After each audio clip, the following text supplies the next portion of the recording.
Divine Truth Documentary. Jesus, Mary, and others provide information to people or organizations that produce documentaries.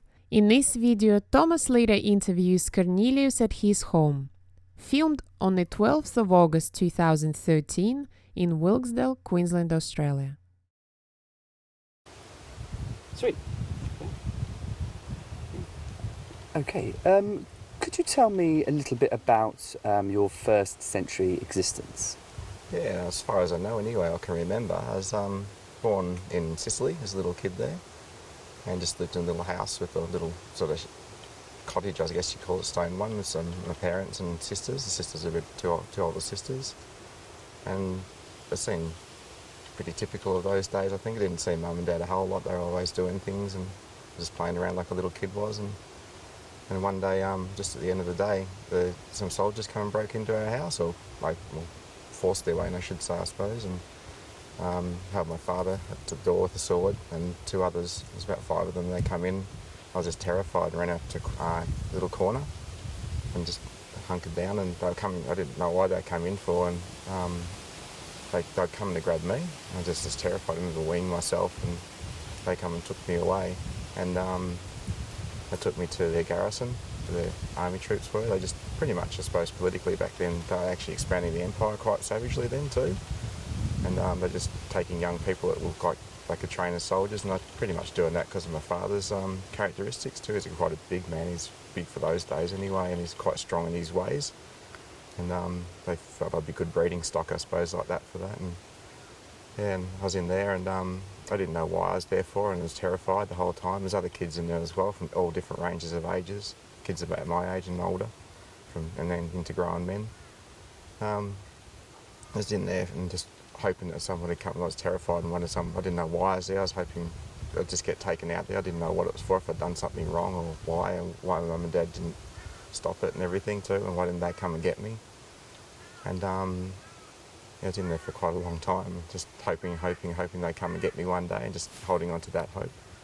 But it never actually happened, and it's pretty terrifying in there too the whole time. I didn't want to do what they wanted us to do. They were trying to train us as soldiers, obviously, and make us hurt other people fight with each other, and other things like that. And I didn't want to be a part of that, and used to get beat up a lot for that, and hurt a lot for that. And there's other kids too that didn't want to do it, and you just cop more punishment and violence for not doing what they wanted to do.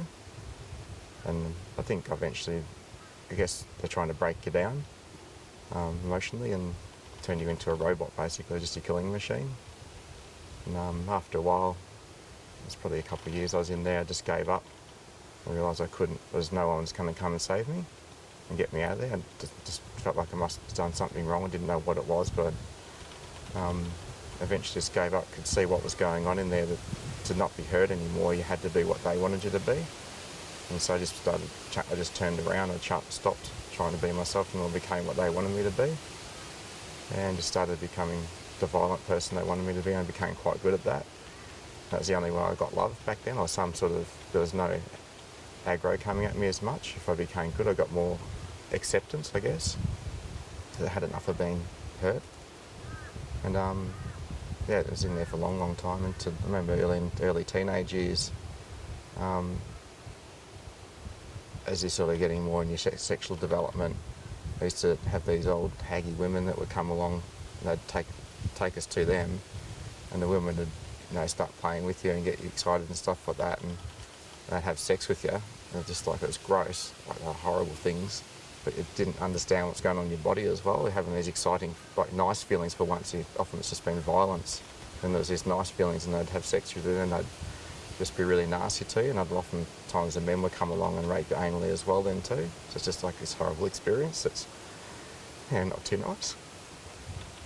It's really confusing in your head as well, like your body's experiencing something nice and something just horrific after that too. And everything was just to mentally screw you up basically, and just become a machine.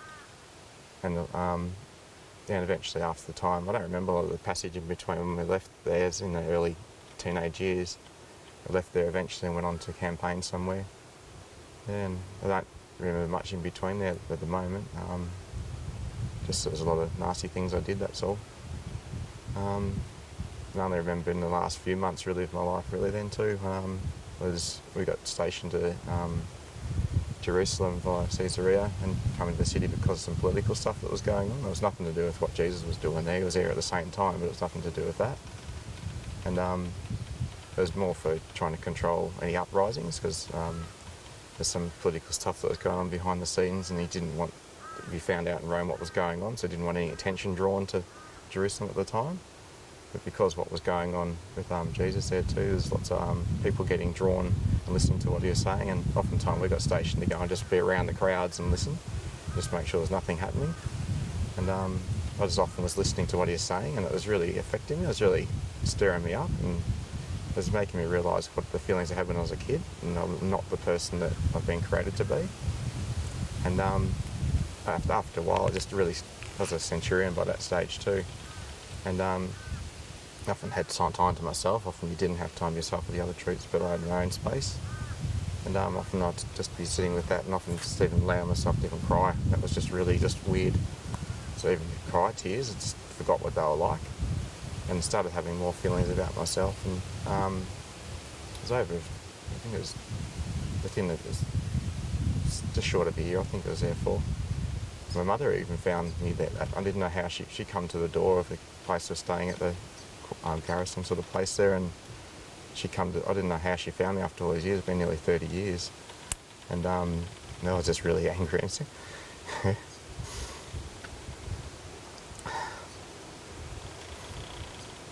just sent her away. I was just really angry that she never came to save me or anybody had any care for me before. And I never saw her again after that anyway. And several months passed by, I guess, and I wanted to know about this guy too, because I wondered why it was affecting me so much.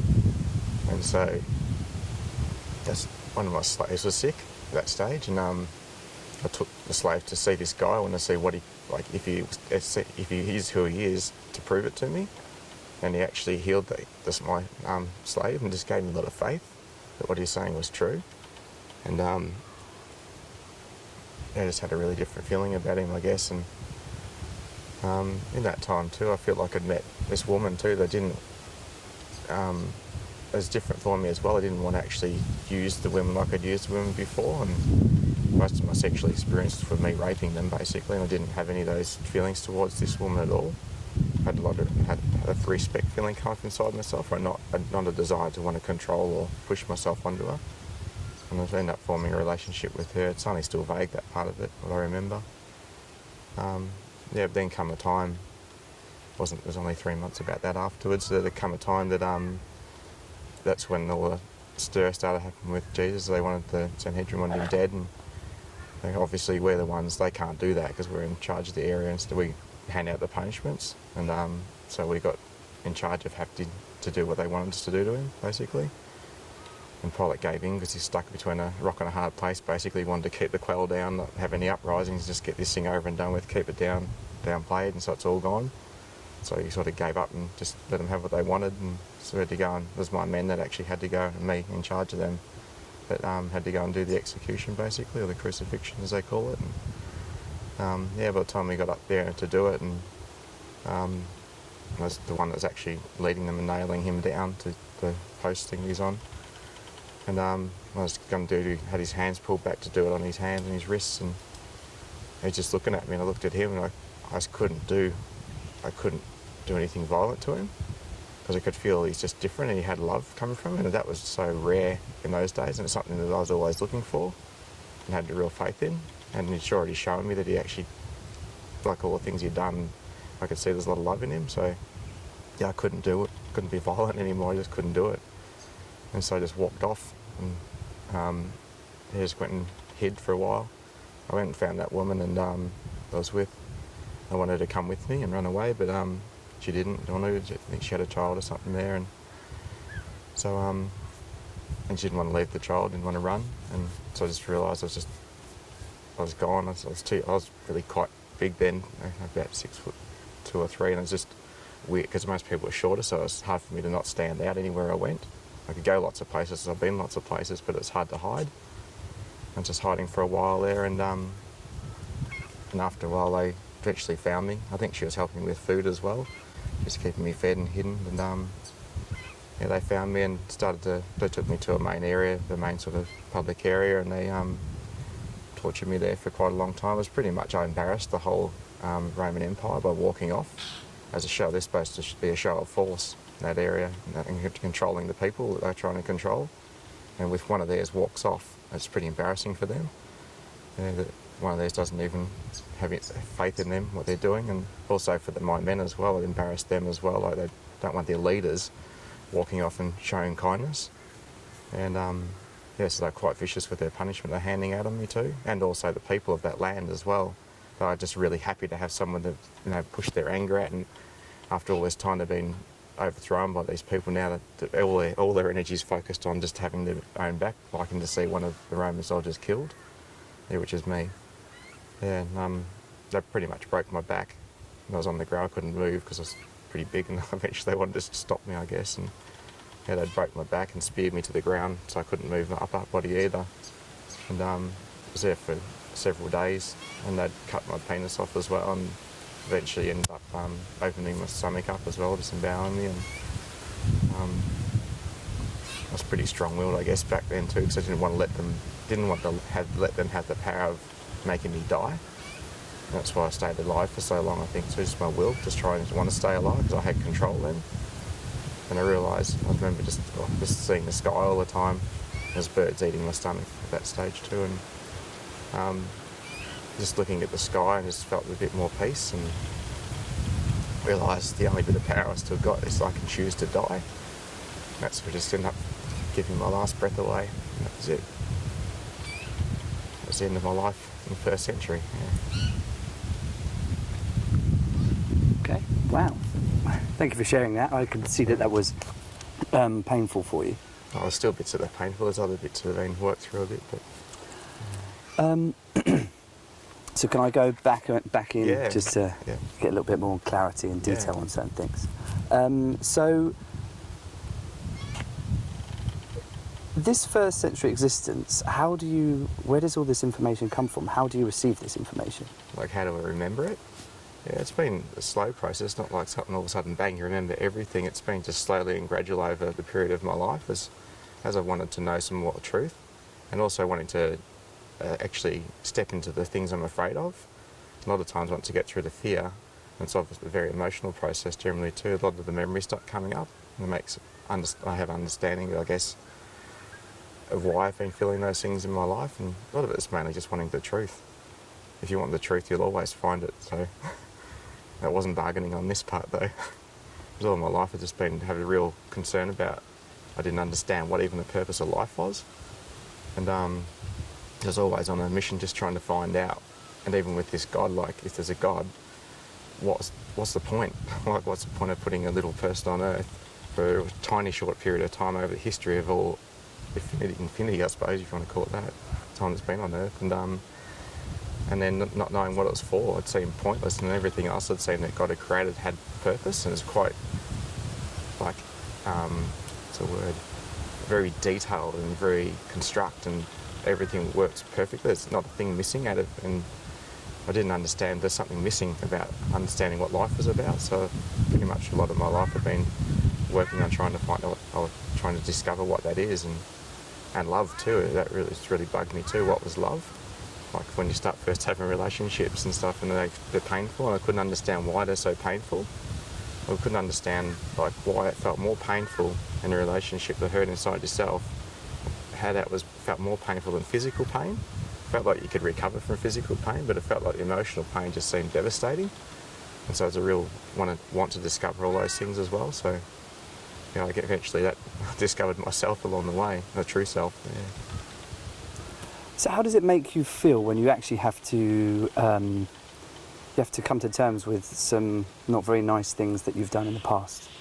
Yeah, I've had a lot of shame. Like, haven't wanted to know, and I haven't, like I said, there's a big patch that's missing from my life in that 1st century, and haven't wanted to face up to a lot of those things. And of course they're not me now, and they've been dealt with, and I've had to go through the repentance about all the things that I did and why I did them for. What was your question again? Sorry. Well, because you mentioned that you, in the first century, you didn't have the relationship you had with women was by Yeah. sort of raping them. Yeah. So I can imagine if I had visions or memories of that would haunt me.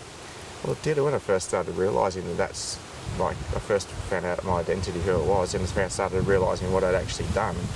I started actually contemplating, wow, if there's people I've hurt and they're still in a condition in the spirit world that's still quite dark because of what I'd done, I started feeling really like terrible about it. And so I was talking to a medium, actually talked to her on Skype, and asked her if she could find out if there's any, through her guides, if there's anybody still in the spirit world that I've done harm to that are still there, because that's like 2,000 years worth of, in a terrible condition. They don't have to be in that condition.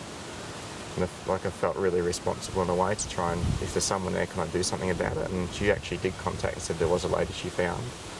And so we started doing a channeling over Skype, and I spoke to this lady that I'd harmed back in the 1st century that was still in the house for 2,000 years. And it was really, I had a bucket with me because I was going to vomit. I was just really scared about what it was going to be like. And just, I had a lot of compassion for her and coming to terms with that's what I was like back then. It wasn't very nice as well. And it was good to talk to her too, because it helped her. She's quite angry still, very angry at me. And we got to talk a lot about that and trying to explain to her the way out of where she is. That's what I was most concerned about, because there's no reason that she has to be there. And she'd already suffered enough from what I'd done to her. And so I got to talk to her a fair bit about that and helped her a little bit. So, and she'd moved on actually, and several months later the lady actually contacted me back and said she'd spoken with her, and it just helped her a lot to move forward. So I guess, well, there is a lot of this. I felt like there's been a lot of shame about my identity, but they're not me. They're something that the Roman people, the horrible people, created, and it's not who I am. It just took me a while to realise that too. Yeah. Excellent. So are you okay? Yeah, can I just cut for a second? Yeah. Yeah. Just need a slight... So when did you first find out, or when did these memories first start coming to you? They've been slowly over my life, I guess, and there's no real definitive point I could actually call it on. But during my years, I suppose it's more probably in the later 20s, 30s or something, probably in the almost 30s probably, that started getting more feelings about it. Like, there's different experiences I have and I wouldn't really get what they're about, but I just try and, I know they're important for some reason, and I kept them just like, won't throw that away. It's something that's got something to do with something. I don't know what yet, and I like almost these jigsaw puzzle pieces I had. I just keep them until I find out what they're about, and it's only a significant of some sort. And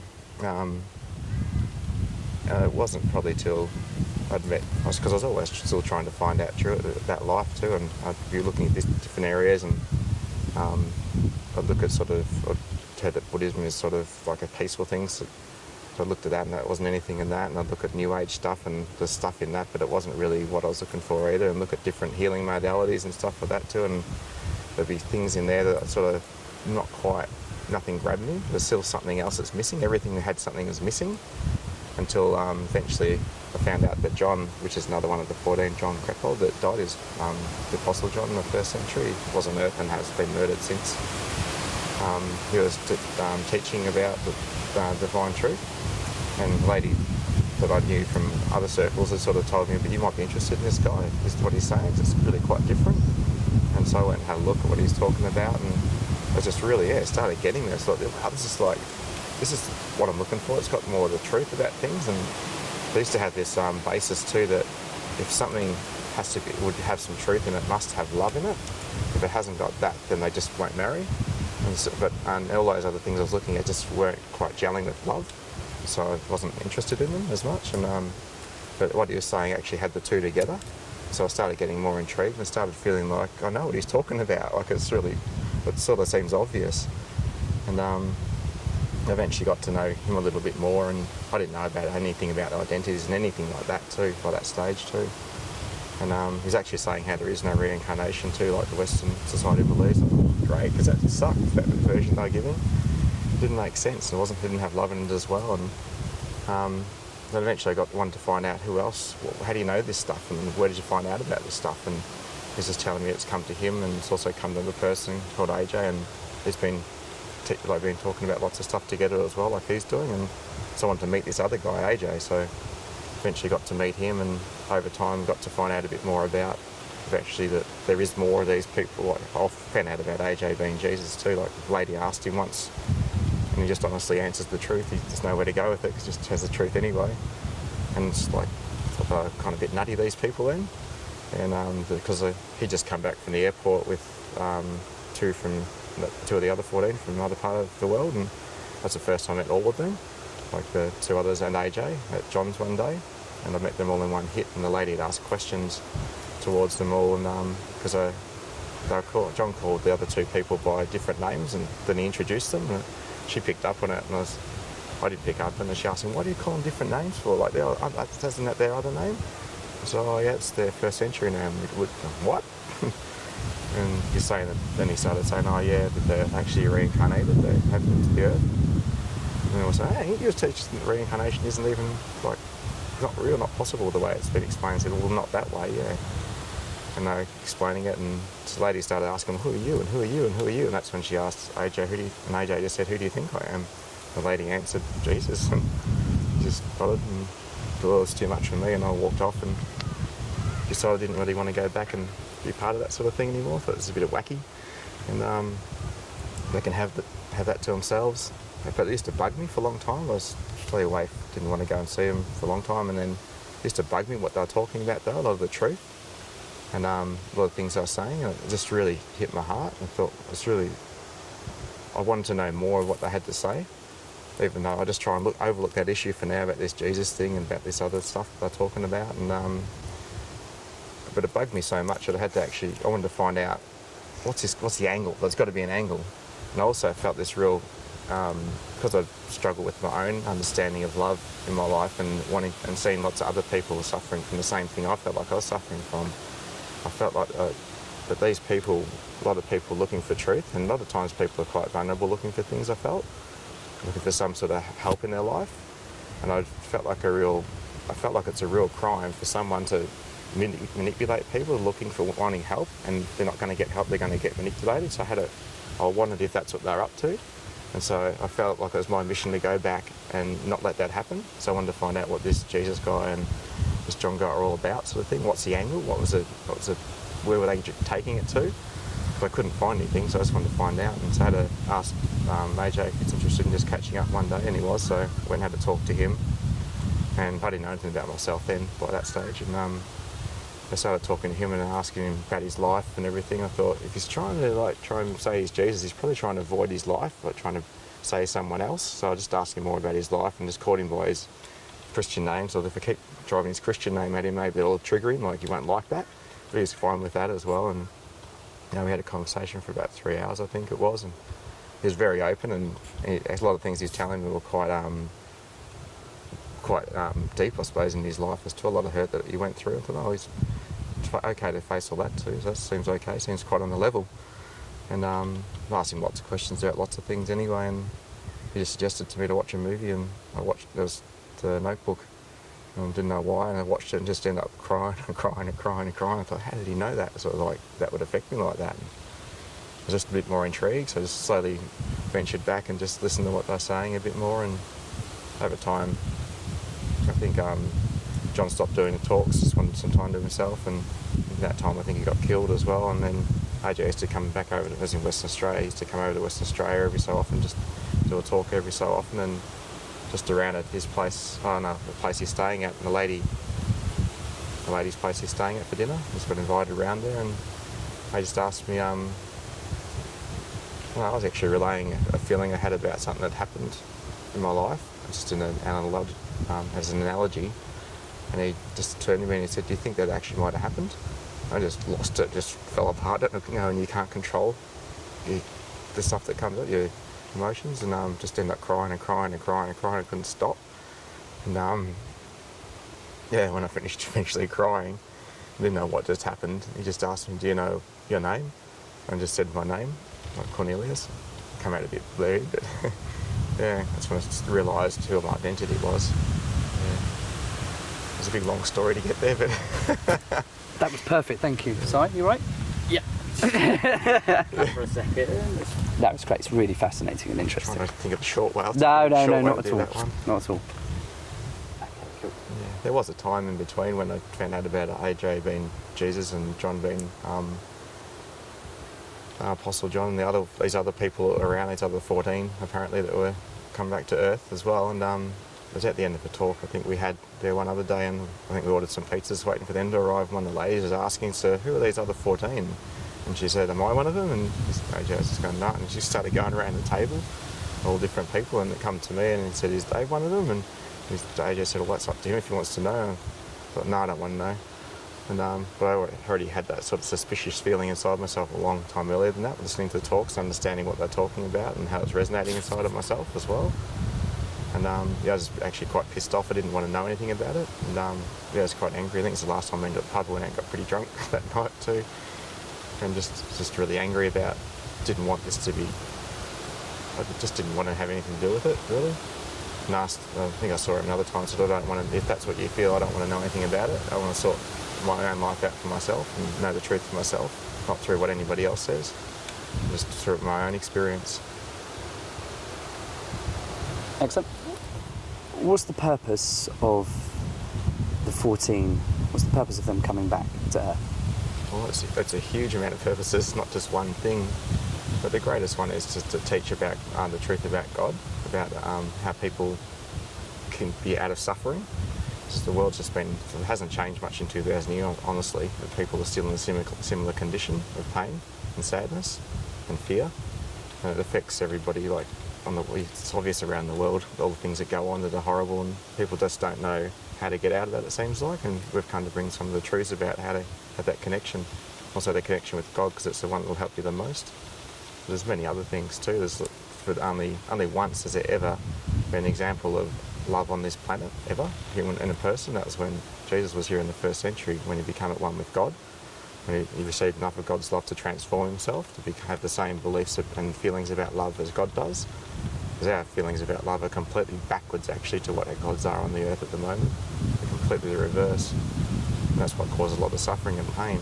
And so we come to teach a lot about those things too, about what I was saying about him being the first one at one with God on the earth. People are still talking about it 2,000 years later and still don't know really why and what happened. Yeah, and there's never been a female at one with God on the earth before, so we come to demonstrate that as well. And that's pretty much, there's a lot of things we come to demonstrate, basically, using our lives as a demonstration to show people how it's done. Because there's lots of different ways we could have come to earth. Before we even came, we decided to choose this way.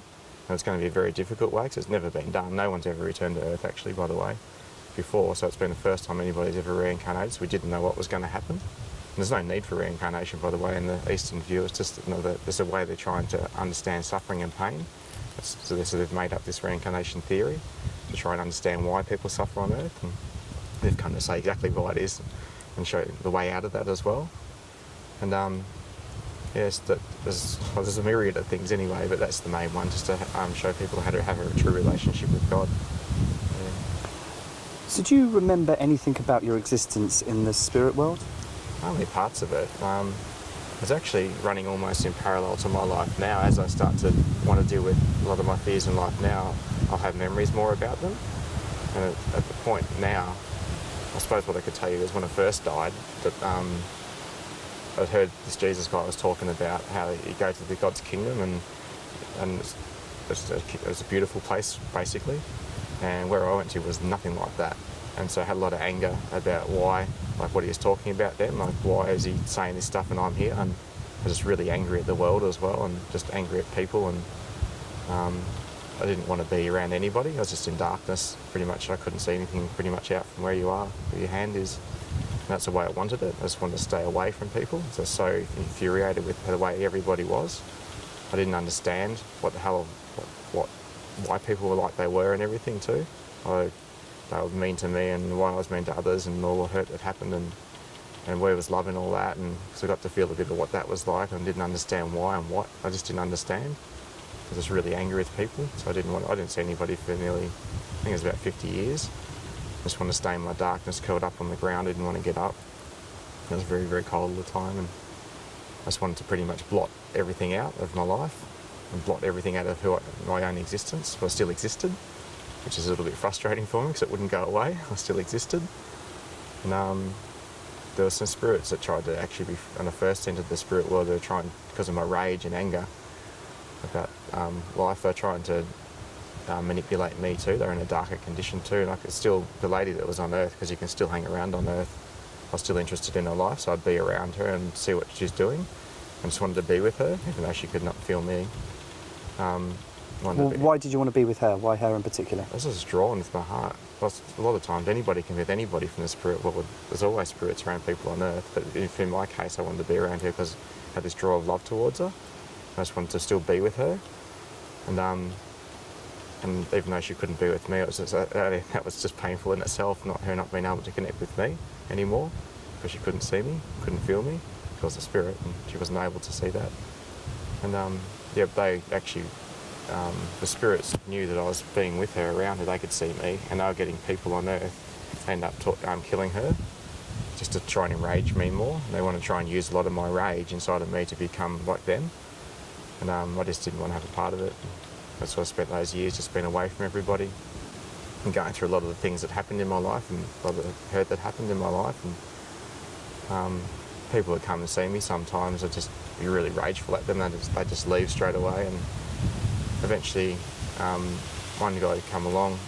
I could feel he didn't want to hurt me, he didn't want to manipulate me, and was a bit nicer, and every so often we'd have a little conversation, and he'd just get enraged and he'd leave again, and eventually he'd come back, and it took a long time eventually till I let him come a bit closer each time, and we'd talk a bit more, and he was actually trying to help me, and realising that why I was in the condition I was, and trying to teach him about some things about like how I could get out of it, and teach him things about love. And one of the first things that helped me, I think, was he told me that how much I had feeling for that lady that got murdered as well.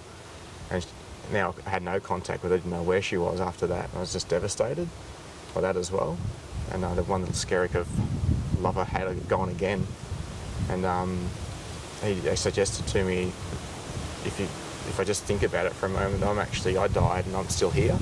I'm still somewhere. Even though it doesn't look very nice where I am, but I'm still somewhere. And did I ever consider that she died? She might be somewhere too.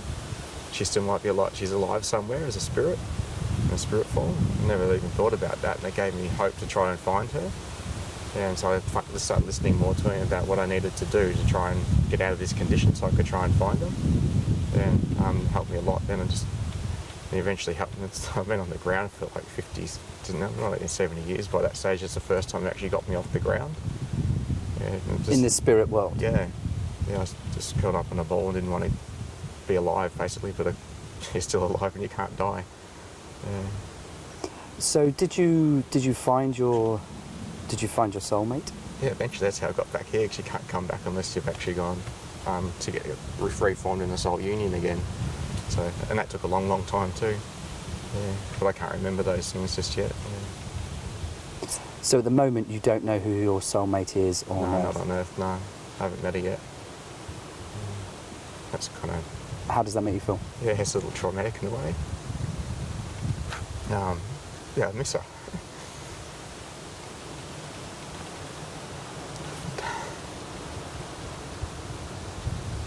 I've known it for a long time.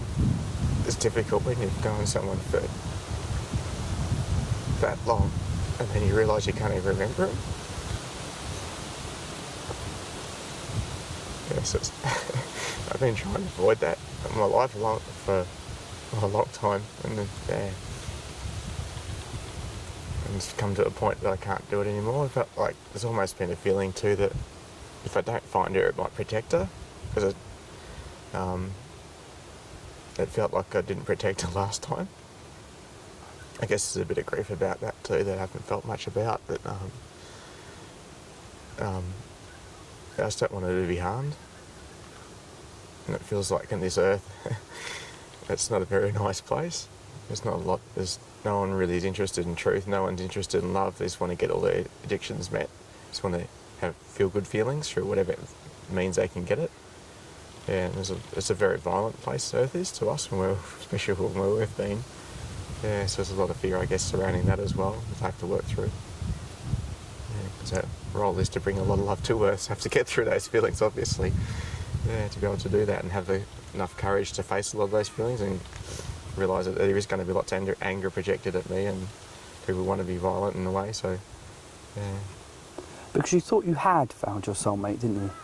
Yeah, there's feelings that a girl called Jodie Crick, that she contacted me, and there's some feelings that I didn't feel she was at first until she actually displayed some characteristics of my soulmate. And that made me sort of re-question. I didn't realise those at the time, by the way. It's as the relationship finished, of going over what happened. I couldn't understand why I got that wrong. And she had some... Well, I know my soulmate's character. I know exactly how she is. And at that time, Jodie actually displayed there's a lot of sureness, a lot of real strength about her feelings, about conviction about how she felt. And my soulmate's got a lot of those sort of feelings. And even if she's wrong, she's okay with being wrong, but she needs to honour her feelings. And that's what Jodie was saying about feeling like she was my soulmate, even if I didn't feel like she was.